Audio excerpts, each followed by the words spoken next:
আজকে সম্মেলন কেন? আমরা পিআর সিস্টেম নির্বাচন চাই, সংখ্যানুপাতিক হারে নির্বাচন চাই। বিএনপি কেন মানছে না?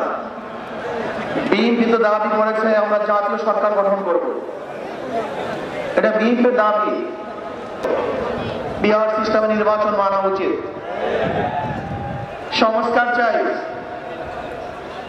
বিএনপি বলছে আমরা সরকার গঠন করে ক্ষমতায় গিয়ে সংস্কার করব। প্রথম প্রশ্ন হলে আগামীতে বিএনপি ক্ষমতায় যাবেন, এই গ্যারান্টি আপনি দিয়ে দিয়েছে। আপনি কিভাবে ভেবেছেন যারা 91 থেকে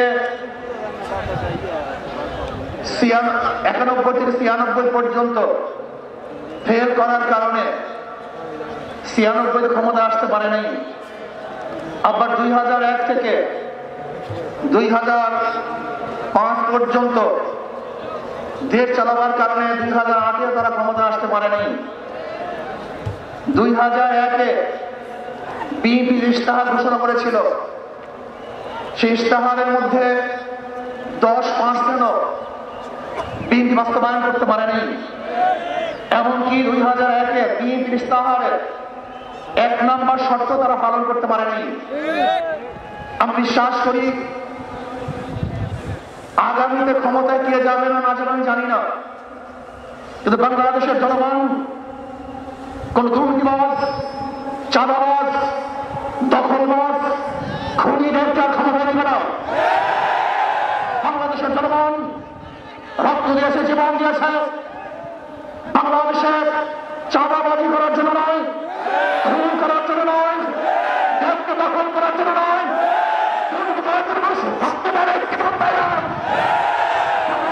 জীবন দিয়েছিল। মানুষ মুক্তি পাবে, শান্তি পাবে। আমার গরিব দুঃখী গরিব মানুষ ক্ষুধার্ত থাকবে না। বাংলাদেশের একজন মানুষ খুন অঘোষিত থাকবে না। বাংলাদেশের একজন গরিব বস্ত্রহীন থাকবে না। আমার বাংলাদেশের কোন মানুষ খুন হবে না, খুন হবে না। বাংলাদেশের ব্যবসায়ীদের চাঁদা দিতে হবে না। বাংলাদেশের প্রত্যেক নাগরিক অধিকার বাস্তবায়ন হবে। তারা শান্তিতে বসবাস করতে পারবে, নির্বিঘ্নে ঘুমাতে পারবে। আমার বাংলার জাতীয় রাস্তা চলাফেরা করতে পারবে। বাংলাদেশের মাতৃ থাকবে, বাচ্চাসী থাকবে, দাবি থাকবে, টুপি থাকবে। দাবি হয়ে বাস্তবায়ন করতে পারবে না, টুপিকে ছিনিয়ে নিয়ে যেতে পারবে না।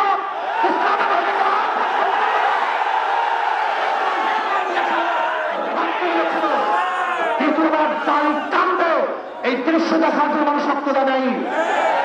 মৌলবাদীর বিরুদ্ধে আন্দোলন করবে, মোল্লাদের গাড়ি দিবে, আজকে টুপি দাঁড়িয়ে ক্ষমতা চিঠে দেবে না, এই স্লোগান শোনাচ্ছে মানুষ রক্ত দেয় নাই। এই দৃশ্য দেখার জন্য বুকের তাজা রক্ত জমিনে ফেলে দিয়ে মানুষ শাহাদাত বরণ করে নাই, বরং বাংলাদেশের মানুষ শাহাদাত বরণ করেছিল এই জাতিকে মুক্তি দেওয়ার জন্য, কোরআন ও সুন্নাহর আইন বাস্তবায়ন করার জন্য। বাংলাদেশের মানুষ ওই ভারতের গোলামি করার জন্য রক্ত দেয় নাই। বাংলাদেশের মানুষ ভারত আমাদের দেশে কর্তৃত্ব নেতৃত্ব করবে, আমেরিকা আমাদের দেশে কর্তৃত্ব নেতৃত্ব করবে, এর জন্য বাংলাদেশের মানুষ জীবন দেওয়া রক্ত দেয় নাই। বাংলাদেশের মানুষ সাধন, তারা নিজেরা আইন প্রণয়ন করবে, নিজেরা সংসদ পরিচালিত করবে, তারা নিজেদের পা দাঁড়াবে। বাংলাদেশের মানুষ জীবন দিতে পারে, কিন্তু গোলামি করতে পারে না। তারা ভাইয়ের আমার, আমি বিশ্বাস করি আজকে মঞ্চে যারা আছেন, যদি আমরা মুনাফিকি না করি,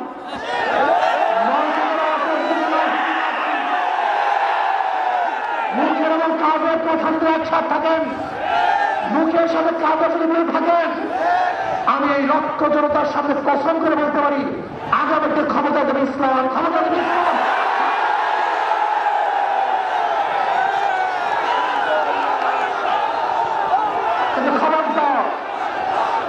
যদি মুনাফিকি করি তাহলে এদেশের মানুষ সচেতন হয়েছে, এদেশের মানুষ সব জ্ঞানী হয়ে গেছে। বিশ্বাস করবেন না, একজন রিক্সাওয়ালা, ঠেলাওয়ালা, কুলি এবং দূরে বক্তব্য শুনলে আমরা আশ্চর্য হয়ে যাই বাংলাদেশের মানুষ কত সচেতন, তারা কত সচেতন হয়েছে। যদি আমরা মুনাফিকি না করি, যদি আমরা ঐক্যবদ্ধ থাকি, বাংলাদেশে একটা বাক্স ইসলামের নাম দিতে পারি, যেরকম আমেরিকা এবং ওই সারস ইসরায়েল ইরানের আক্রমণ করে ফেলেছিল, মুহূর্তের মধ্যে বিচ্ছিন্ন করে দিবে। কিন্তু আক্রমণ করার পরে দেখেছে ইরানের গুহার থেকে কোথা থেকে বোম মিসাইল চলে আসছে। আমেরিকা এবং ইসরায়েল যেরকম অনুভব করতে পারে নাই, বাংলাদেশের বুকে যদি একটা বাক্স না হয়, বাংলাদেশের ঘরের থেকে এমন মিসাইল বের হবে, এমন বোমা বের হবে।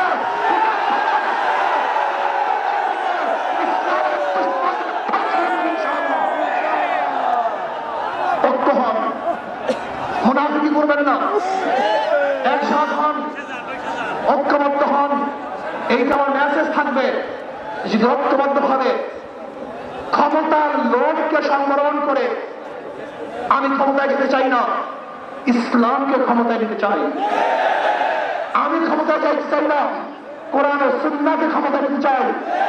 যিনি আদর্শ পালন করেন, এই নীতি আদর্শ গ্রহণ করেন, ইনশাআল্লাহ নাসরুম মিনাল্লাহি ফাতহুন করিম, অবশ্যই সাবিরিন। সেই দিন আসতেছে, আমি দেখতেছি, মনে হয় আমার চোখের সামনে আমি দেখতেছি। ওই সংসদের মধ্যে কলেমার কথা হবে, কোরআন ও সুন্নাহর কথা হবে, লা ইলাহা ইল্লাল্লাহ উচ্চারিত হবে। গোটা বাংলাদেশের মানুষ শান্তিতে বসবাস করতে পারবে। জুলুম থাকবে না, অত্যাচার থাকবে না, অবিচার থাকবে না। প্রত্যেকটা মানুষের প্রাপ্তি তাদের ঘরে ঘরে পৌঁছানো। আজকে আমার মা আমাদের মনে করছে ইসলাম ক্ষমতা আসলে আমাদের অবস্থাটা কি হবে। ইসলাম ক্ষমতা আসলে প্রত্যেকটা মা বোনের ন্যায্য অধিকার প্রতিষ্ঠিত করা হবে।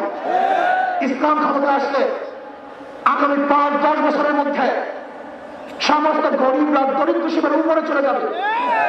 ইসলাম ক্ষমতা আসলে 28 লক্ষ কোটি টাকা বিদেশে পাচার হবে না, দুর্নীতি থাকবে না, জুলুম থাকবে না, অত্যাচার থাকবে না, নির্বিচার করে মানুষ আর খুন হবে না, খুন হবে না।